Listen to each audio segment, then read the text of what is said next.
uh, there have been a lot of spiritual leaders, though we all call all them as gurus for the common term, but there has been a huge amount of difference among all these gurus,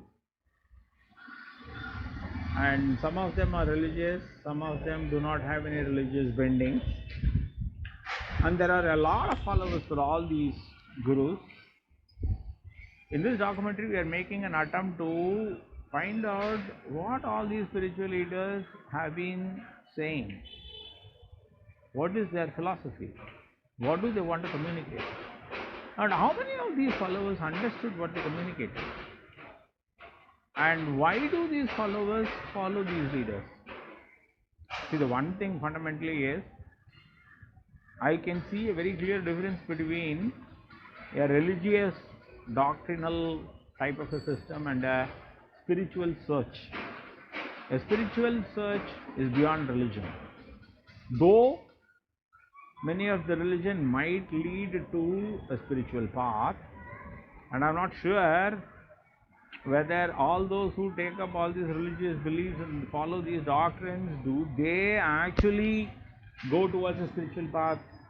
It's a very important question to be answered.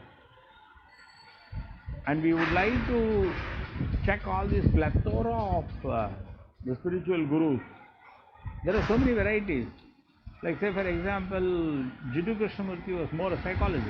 He addressed questions like where does the fear come from and things like that.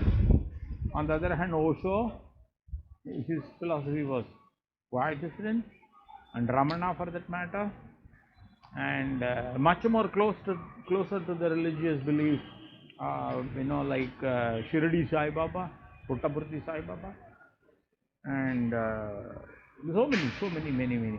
There are hundreds. So I would like to start with around 7 and go to their places of worship and interview some of these followers, and also try to get an official version of the gurus from the guru's office, as to find out what are they trying to communicate, and also try to find out how much of it has reached the people, and how do we reconcile the differences between all these teachings of all these spiritual leaders, and how much it has reached.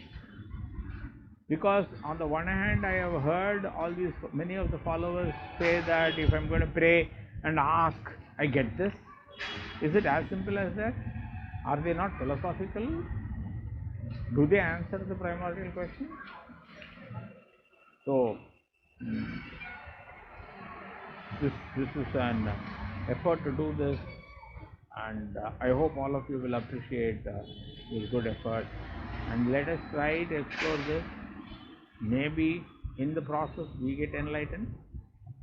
Let us see. Thank you.